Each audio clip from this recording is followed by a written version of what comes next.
So my name's Kris Britton, and I'm the chair of the Automation Working Group. For those that don't know, the Automation Working Group is one of many working groups in the CVE program. The purpose of the Automation Working Group is really to oversee, provide advice, guidance, and design guidance, and recommendations and requirements to the program for various automation capability. For CNAs that are out there, you're probably familiar with CD services. The AWG oversees that and drives the development of that, as well as the bulk download capability. If you're a downstream user, our primary mechanism for reviewing CVE records for the public is currently the bulk download, and of course our search capability that's on cve.org, as well as the overall cve.org site. So all that comes under purview with oversight and guidance associated with the AWG. Today, we're going to spend a little bit of time for the next 20 minutes talking about a project that's coming out of the AWG. It's kind of interesting for a couple of reasons. One is this is the reference archive pilot.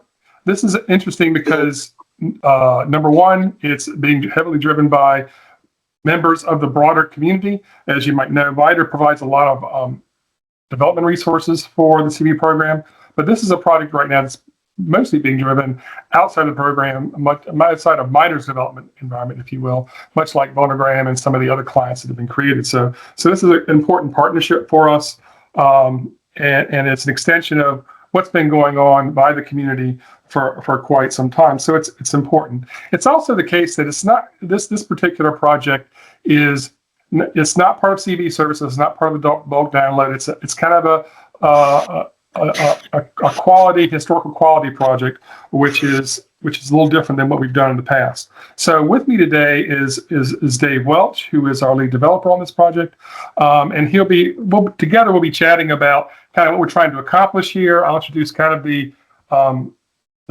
broader concern, where the requirements are coming from.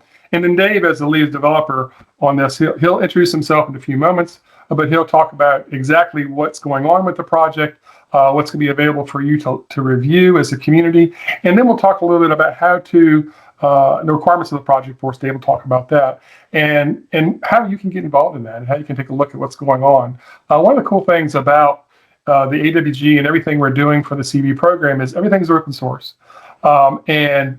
And you can participate, anybody in the community can participate in development if you have time and bandwidth. And so that's part of one of the neat things about the community. By the community, for the community is kind of a mantra we work by.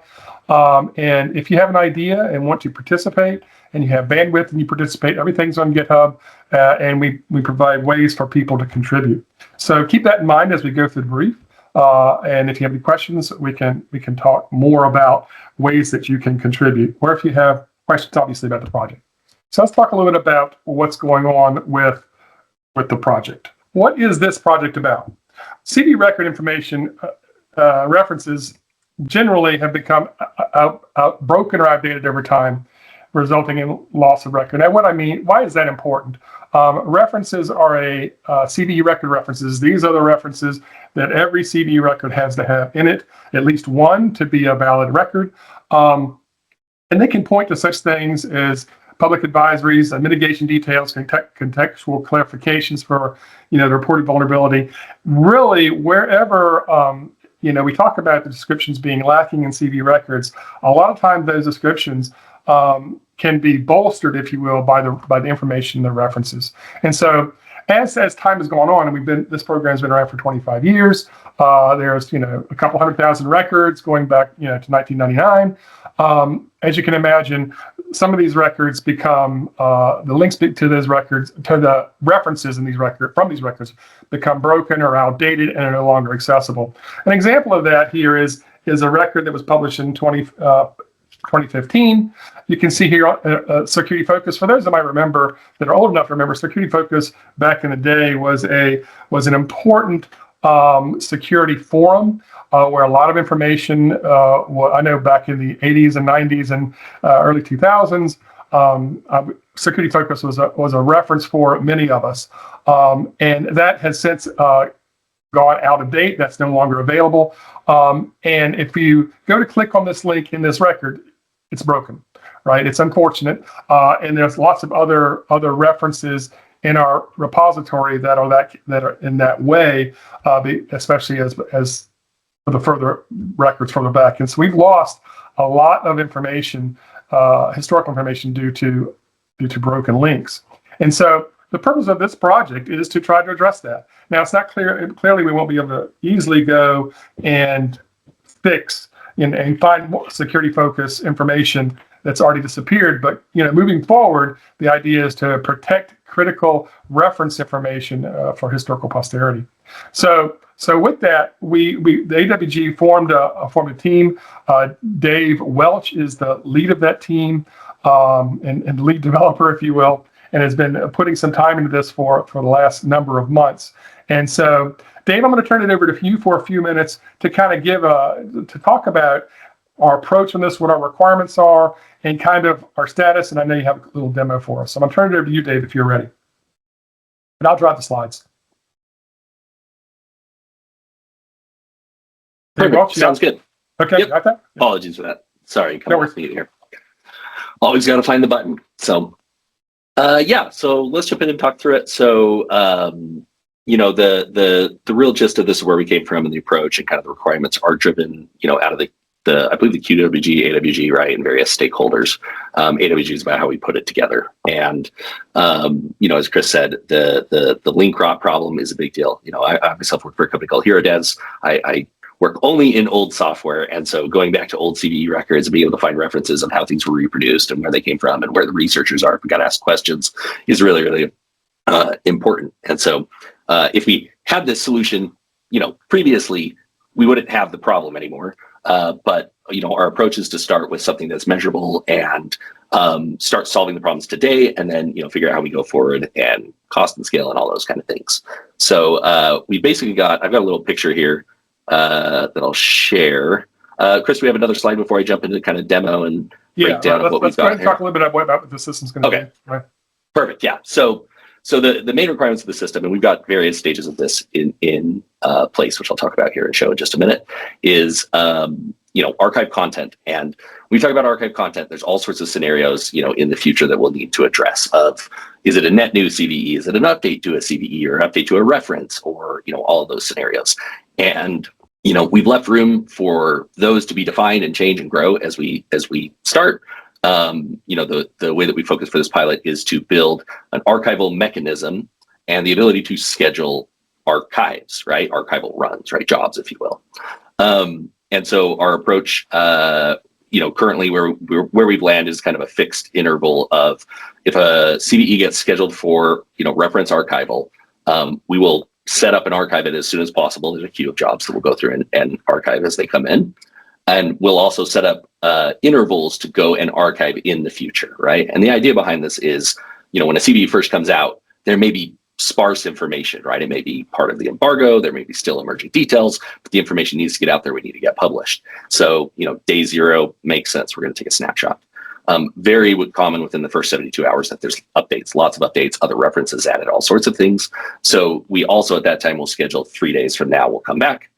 Similar with 10 days and 30 days, right? And so all of that happens on a net new CVE when it's submitted to the system. We haven't tied this into like CVE services or made kind of an auto polling of all new CVEs being filed. That's kind of some of the work coming down and making sure that we approach this the right way. But again, for the mechanism of like, okay, we have this thing, we want to start tracking it over time. That piece is in place. And part of the archive process, we actually leverage a tool called ArchiveBox, which anybody who's played the archiving game is probably really familiar with. ArchiveBox, we leverage it kind of in a local instance to go out and take several snapshots of the data in various formats. Right now, I believe it's only configured with WARC, which is like a web archive, which is kind of like all the assets bundled together in a zip format mostly. And then a screenshot, right? I believe it's a PNG screenshot. So you get kind of two representations right now. It's fairly expandable, for all the formats that are supported. We're going to add in PDF support here very shortly, and potentially other formats. Again, this is a great area. If you already do this or you're interested in this and you want a specific format, reach out. We'd love to talk to you about it. And then we've taken an approach to separate out the archiving process from the scheduling to also give us kind of a control plane and API to interact with. and store logical information. So at the end of the day, I'm gonna jump over and share now, Kris. Does that make sense? Okay, yeah, go ahead. I'll Sure. stop Don't sharing. don't be too excited. My picture skills are napkins at best. All right, can you see my screen here? So stop me if you can't. I've got a lucid chart diagram up here of our approach here is that we've got a upfront API that's available. Has a kind of control plane on it. Again, we'll start to get more advanced, but right now it's technically publicly open. So you're going to see how to do this in just a minute. I've got a Postman collection that I'll share. Please be kind. I'm just hosting this on AWS right now. I'll have to lock it down at some point, maybe sooner or later. We do have alerting on it. But there's an API out there to manage these kind of things. It inserts records into a logical database. We've got the archiver that works out of that database, kind of processes through things, stores them.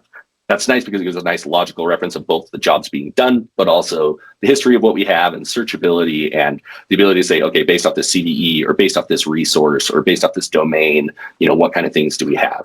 We're still building out those search patterns, but I'll show a little example of that we have now. And then the actual storage of the assets we store them into the archiver will work at a logical database, store them into the an AWS S3 bucket, which is behind a CloudFront distribution. So all of the assets end up in this bucket that are really low cost, really easy to download, pretty fixed. And the Amazon CloudFront actually has a Lambda edge function out front that lists all the resources in it. So if we step through and want to go take a look at that, we'll start with the actual archive. So I've got it here on archive.cvearchiver.com. I believe it's only HTTPS right now. I don't know that it'll redirect you. So if you want to do that, go ahead and follow along. You should be able to see in here, we've got some examples of CVEs that we've run through a little bit. You can navigate down just like a directory listing to the URLs. You can see some that came from Microsoft, different CVEs in here. And then these are the different snapshots, right? So these are the kind of the resource path, and this will change a little bit over time. Don't bookmark it. We're still cleaning up some things and kind of protocol how we put this together. But the general concept's pretty solid.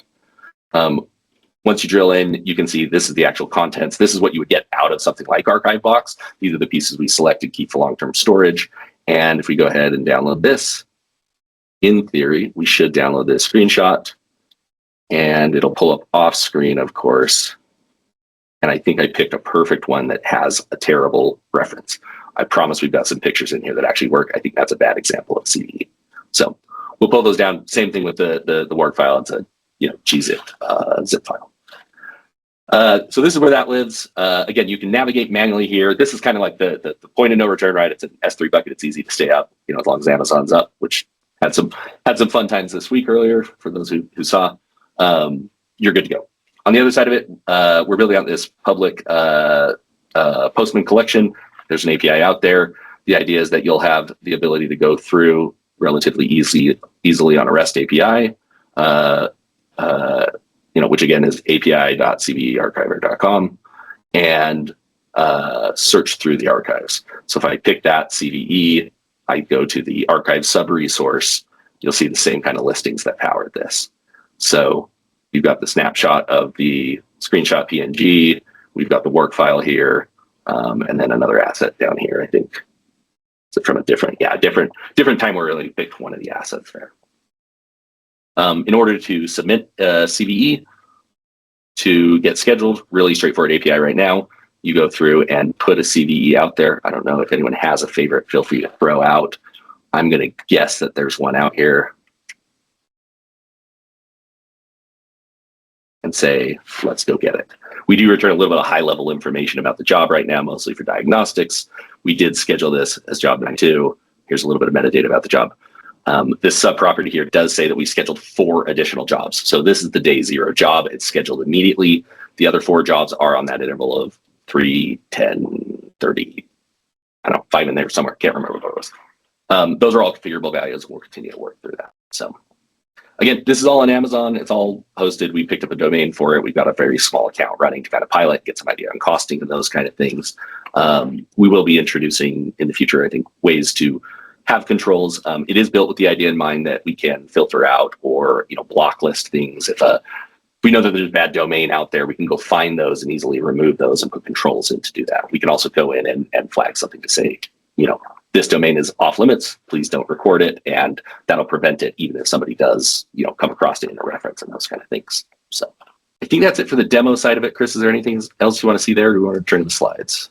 I'll start sharing slides again. I'm also going to put in the chat. The AWG put together a Google Doc, just kind of to define and scope this effort. So you can take a look at it. I just put it in the chat if you want to take a look at what the AWG does in the context of building around requirements and getting consensus from the group about kind of what we want things to do, right? So you can take a look at that document. A little bit about the rest of this project. I'm going to put this back up. Next couple, just 2 more slides left, is kind of where we are for status right now. Right now, we're in the process of completing the first of 2 phases. Stage 1, initial demonstration of the capability. That's what Dave is kind of demonstrating today. You got the basic infrastructure in place. Basic API. Looking for community comment, you can take a look at that document that we posted out for that we're kind of building around for requirements, or you can play with the demo if you want. I want to, Dave, if you want to, put in the chat, where they can get access to this if they want to look at it. The stage 2 for beta testing. For kind of a real trial run of this will be early next year. We're hoping to finish up, get comments from the community back through this fall, and then do beta testing in January, where we actually have a schedule for every updated record to be put in the archive to see how that's going to work performance-wise and cost-wise. So that's what stage 2 will look like. If you want to get involved, of course, I advocate for you getting involved in the AWG. We work on a number of different projects. CVE Services is one of them. I think Kris Covens will be talking a little bit about the Perl update for the schema. Of course, the AWG is involved in that. The search capability, which is going out for testing next week on cve.org. You can play with the test demo with this in the context of the AWG, or just join the team. Call Dave and see if you let him know that you're interested in participating. And so these are ways that you can get involved. Okay. So anyway, that's our quick pitch for the reference archive project.